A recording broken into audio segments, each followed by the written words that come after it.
Welcome into another News4JAGs podcast. I'm Jamal St here alongside Justin Barney. Justin, wow. Still trying to digest what we saw last Saturday night. I still don't, watching replays, talking about it, reading things about it, it still does not seem real what we saw last Saturday. No, I mean, that is just simply an incredible game. I mean, Jaguars were down 27-0. 27-0. 27-0. In Jaguars history, from 1995, beginning of the team, all the way up until last season, they were 1-116 in games where they fell behind by 17 or more points. This season, they've done it 3 times. Like, a whole different ball game. I mean, so in the past, people were like, man, the Jaguars have never climbed out of holes like this before. They really haven't. It just never happened. I mean, and climbing out of a 27-point hole in the playoffs? 3 times this season, and not even this season. It's been since like week 8 of this season. Right. It's been half the year. It's been unbelievable what they've done in this half of the season. And I saw actually something this morning, a replay of a different angle of the sideline where they had Trevor. A microphone on Trevor, him kneeling on the sideline. Yeah. And, when the Riley Patterson's 36-yard kick went through to win it, he ran on the field, was euphoric and stuff, and he was hugging Josh Allen. And believe it was what he said. Believe it. So I think that really kind of encapsulates what the Jaguars have done this season is the belief you can never count this team out. And again, 27-0 in the playoffs. In the playoffs. You come back home. And again, you're not down 27-0. You're down 27-0 in the most just unfathomable of circumstances. Right. 4 first-half interceptions. You're thinking, is it C.J. Beathard time in the second half? I mean, you lose 4 picks. You muff a punt, lose a fumble there. You're -5 in the first half of a football game.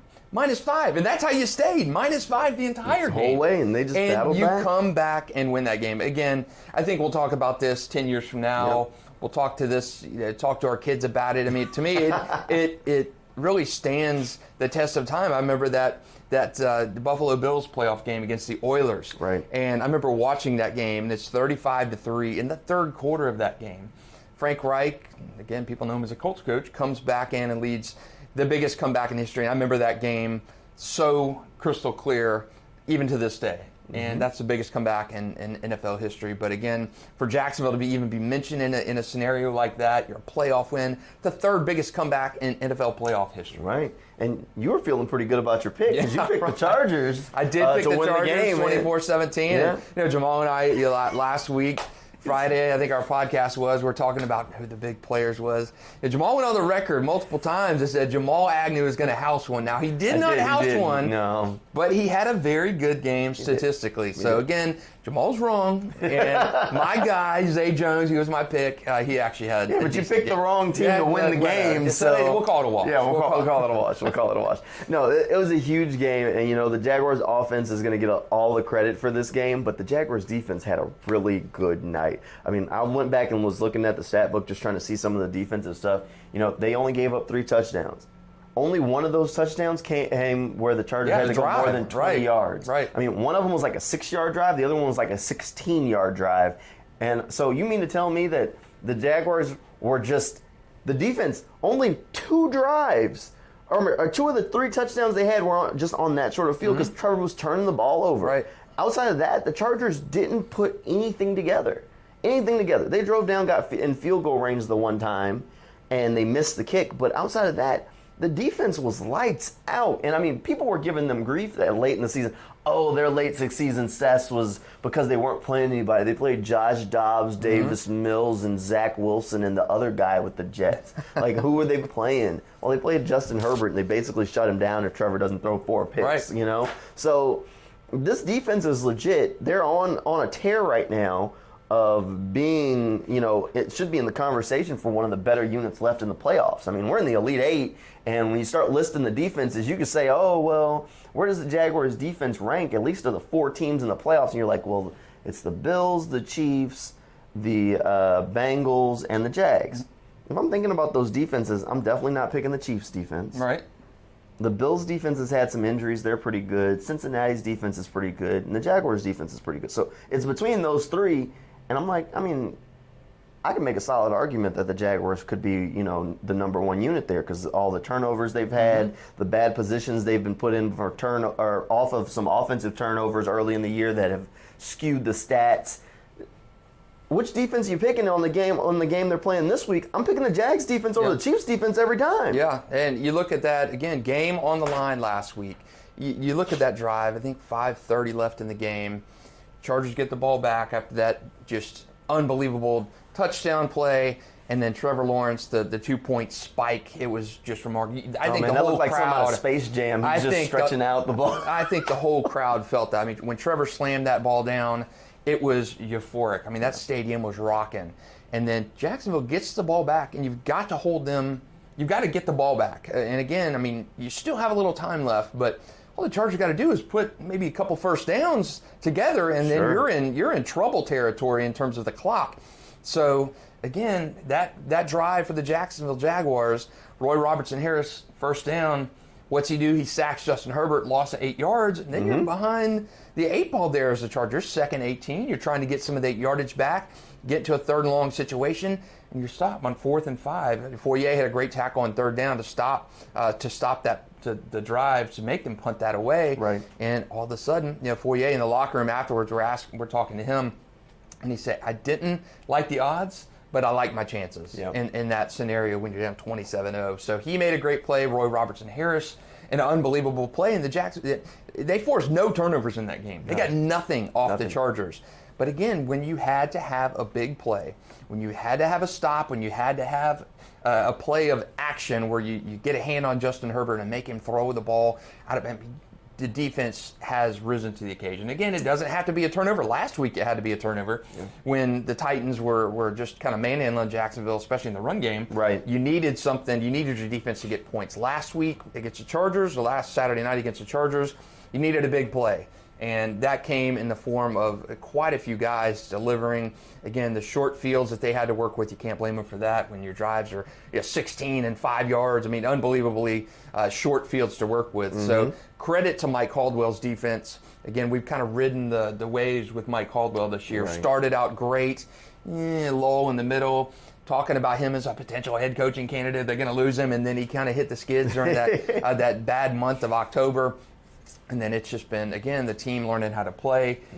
Bend but don't break. I know that's a cliche, but, man, it has been exactly the story of that, especially in that Chargers game. And they probably should have had a turnover. Darius Williams dropped like 3 picks. I mean, he just dropped them. But neither here nor there, the defense got the job done. Caps off to them. Jaguars' offense played a phenomenal night. I mean, the play that I keep just revisiting in my head is that 4th and 1 play. I'm like, oh, man, they've got a chance to do it here, but they got to pick up this 1 yard. They line up in a freaking T formation. Like, when you don't see that in the NFL very often, and Doug Peterson just pulls it out of the hat. Here we go.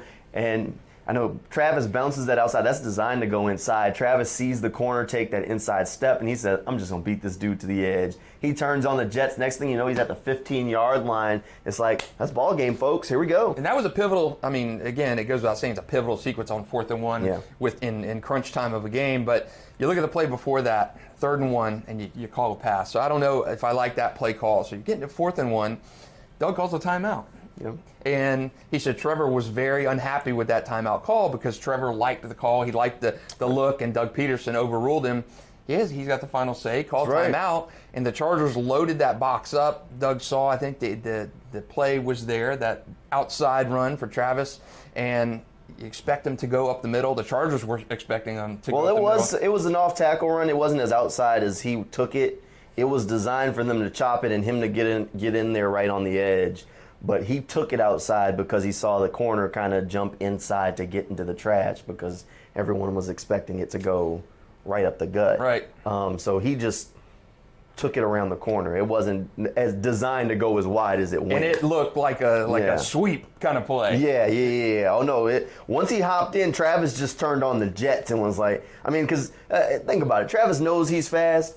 And if Samuel didn't take a step down, he took a step in. At that point, He's betting on himself. He's like, I can beat him to the corner. I may at least get one if I take it out here because there was nobody there. Right. So that's why. And then he turned the corner and he's up the field. So, no, a great read by Travis to kind of bounce that one outside because it wasn't designed to go quite as wide as it went. But it went wide. He said, yeah, he said he knew he needed to make a play and he went out there and made a play. It looked like a toss sweep play on Madden where you just take the corner and angle 15 yards towards the sideline to make that turn.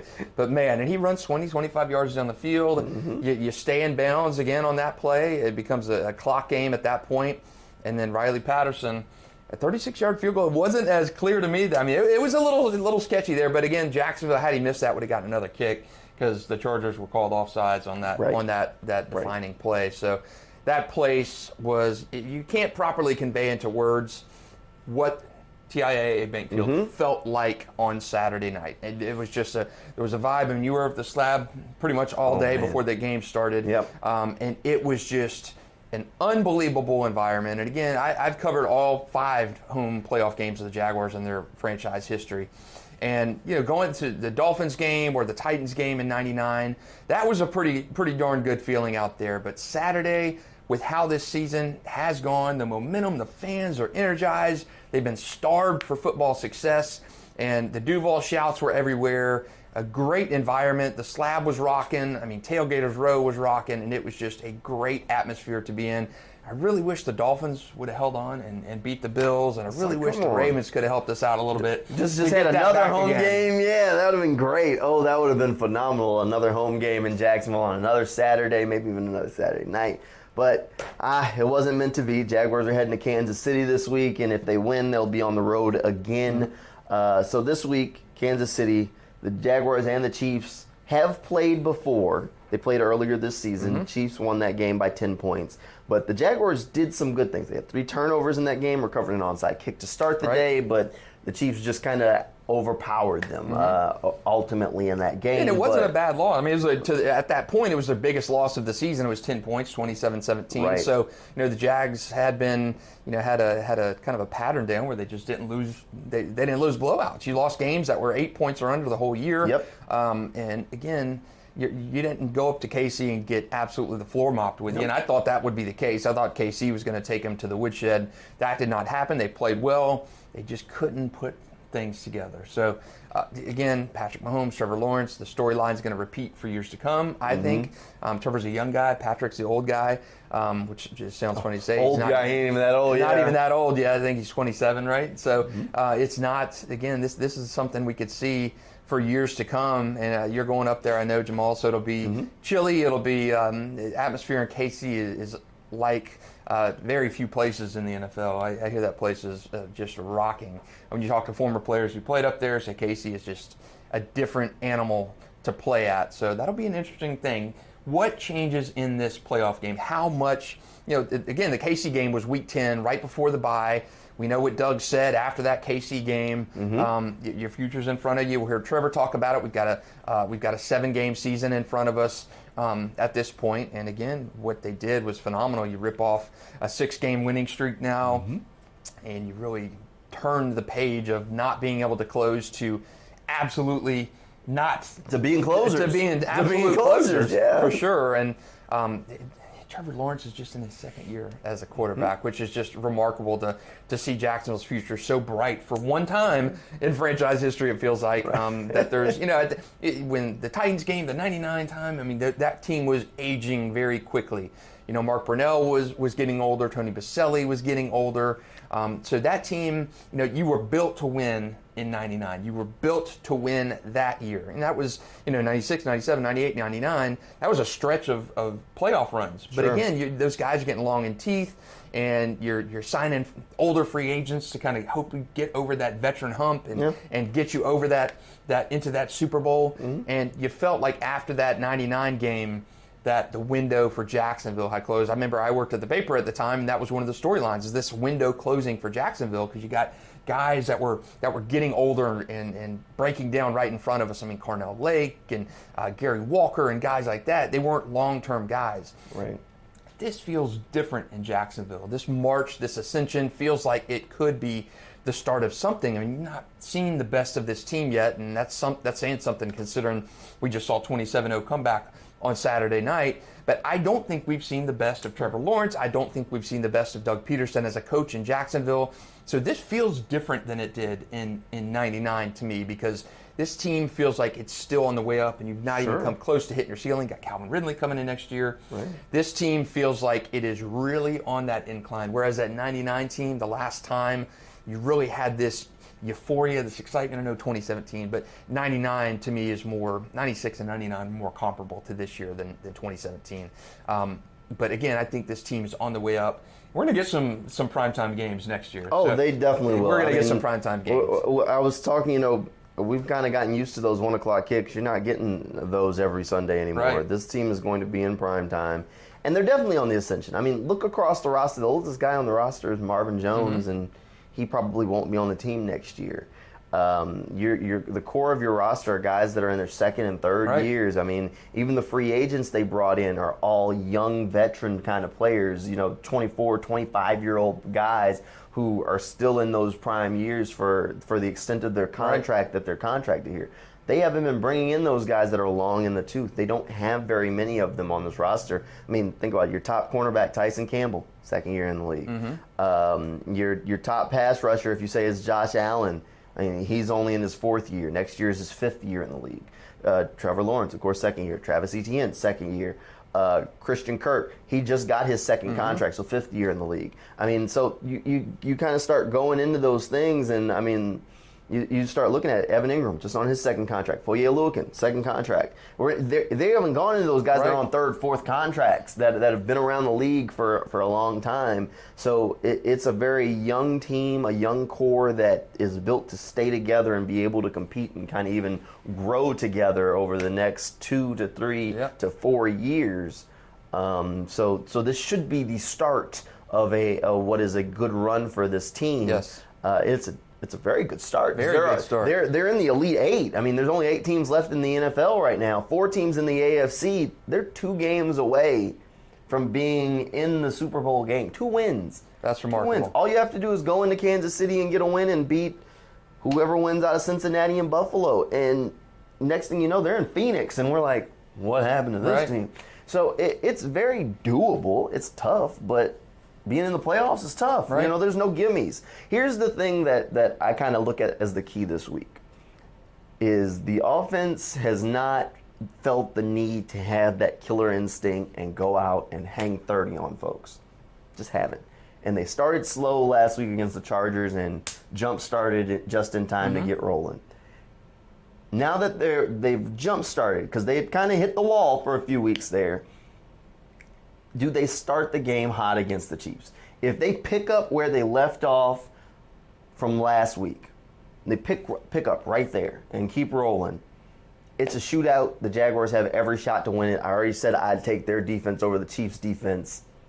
It's just whoever scores last. And throwing back to last week when we were talking about moving on, I mean, you said you would rather Jacksonville see the Chiefs. They've got a better chance of beating the Chiefs than they would have a shot of beating the Bills. So I don't think that the Chiefs are a juggernaut. They 100% are. Pat Mahomes, Travis Kelce, the things they can do that Andy Reid can scheme. I mean, Isaiah Pacheco's found his own. The things that offense can do is just incredible. But Tyreek Hill ain't there no more, so they're not as dangerous as they've been at times in the past. Pat Mahomes can still do things that no other quarterback in this league can do. Just is what it is. But putting them in a position to constantly have to have fourth quarter heroics is difficult to always convert. I mean, everybody remembers the last second shots that Michael Jordan and Kobe Bryant made it to win games or in overtimes. Nobody remembers the ones they miss because you can't make every shot. Pat Mahomes can be in a position where there's 30 seconds left and you're like, oh, he's heroic. We've seen him do this time and time again. At some point, it just doesn't happen. And the reason he's been put in those positions is because his defense really is not good. They've got Chris Jones, and that's it. End of list. Chris Jones. And he's pretty darn good. He's very good. He is very talented, and the Jaguars have to have a plan of how to block him. He was a problem the last matchup. They have to have a plan this week on how to slow that guy down. But if you can contain him, Who else on that defense are you scared of? Yeah, that's There's true. not another name on that very defense true. that you're worried about. The Jaguars should be able to put up 30. Is that enough? Probably not. But you should be able to get to 30 against this defense without thinking very difficult about it. You got to contain Chris Jones, and then you got to get rolling early. They didn't get rolling early against them the first go around. They were kicking field goals instead of scoring touchdowns. Doug Peterson was going for it on 4th down instead of taking the points at times. They have to get in the end zone. It should be doable. It's the playoffs. I'm not a fan of Steve Spagnuolo's defense. He runs the same scheme that he's always run, and we've seen it victimized time and time again. So I think the Jaguars can beat the Chiefs. I fundamentally think they can take advantage of that defense, but the key is, can Trevor Lawrence and the offense pick up where they left off? Now, big credit last week to, I know the heroics of Trevor and the Travis run and everything, Riley Patterson. How about that offensive line? Walker Little played out of his mind last week. I mean, nothing from Joey Bosa. Nothing. I know he had the tip pass led to an interception, but you're talking pressure on Trevor in crunch time. I mean, nothing. I mean, Khalil Mack, Joey Bosa, two of the best in the league at their position, and Walker Little, the plays he was matched up with them, awesome. And again, the little foreshadowing, I mean, Jawan Taylor's in a contract year.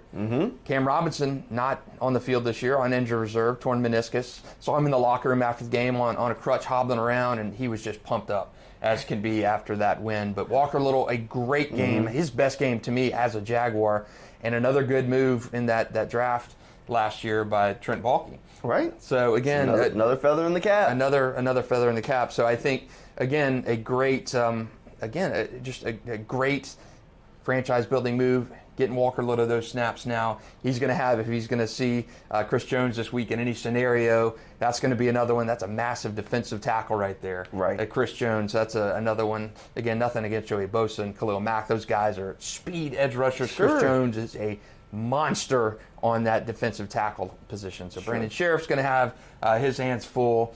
Luke Fortner, rookie, going to have his hands full this week. So stop Chris Jones, or at least neutralize him a little bit. You're probably not going to stop him. He's going to be a disruptor. But just do not let him take over the game. Same thing to me with Travis Kelce. You cannot, Jaguars' inability to cover tight ends has been well documented. Travis Kelce, do not let him beat you. Travis Kelce, Chris Jones, take those two guys out of it as much as you possibly can. It's not possible to completely eradicate their contributions, but neutralize them, lessen their damage, and again, take your chances against KC. You can't kick field goals in that game and beat the Chiefs at Arrowhead. No. Patrick Mahomes, he's not going to put up 27 this game. He's going to try to put 40 on this defense. He's going to try. But like I said, I think Travis Kelce's best tight end in football. It's not close. The Jaguars don't have somebody who can cover him, flat out. But, and there's always a but outside of that, in the Chiefs passing game, who scares you? Yeah, Travis Kelce. Last Hardman, is he even back? I don't think he's back. Yeah. Whatever. But they don't have a wide receiver that's Tyreek Hill anymore. They just don't have that. Travis Kelce, very good, and Travis Kelce is going to get his. Now, I remember the AFC Championship game in the 2017 season.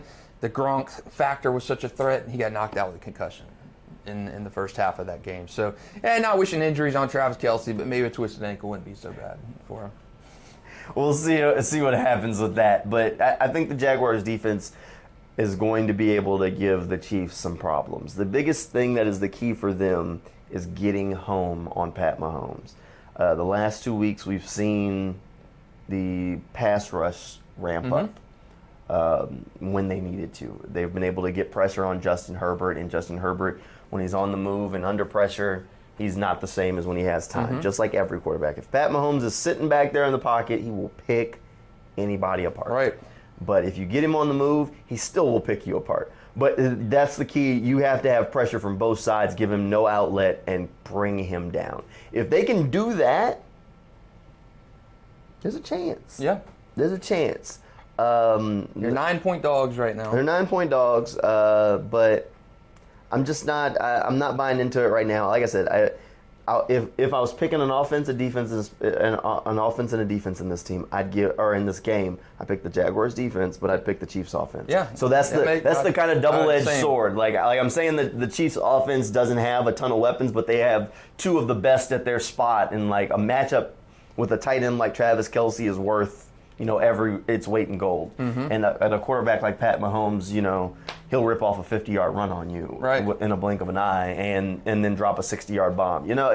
So the things they can do are going to give the Jaguars defense some problems, but I do think that the Chiefs defense is susceptible to being scored on. And if you can keep this game close, it's either the defense has to get a stop or maybe the ball's in Trevor's hands and they go down and score. But this isn't a juggernaut Chiefs team that's unbeatable. They're not indestructible. Now, do you think Andre Sisco's going to have private security for this game after how he left last time in Arrowhead? And he had a couple big hits in that game, and the Chiefs were not enamored with Andre Sisco in the game. Hey, legal hits, I think he was fine for one of them, but nonetheless, they brought that physicality last game. PFF graded him out with his best score of the season. They said he was phenomenal. He also had an interception in that game. I thought Andre Sisco probably that's one of the better games of his career.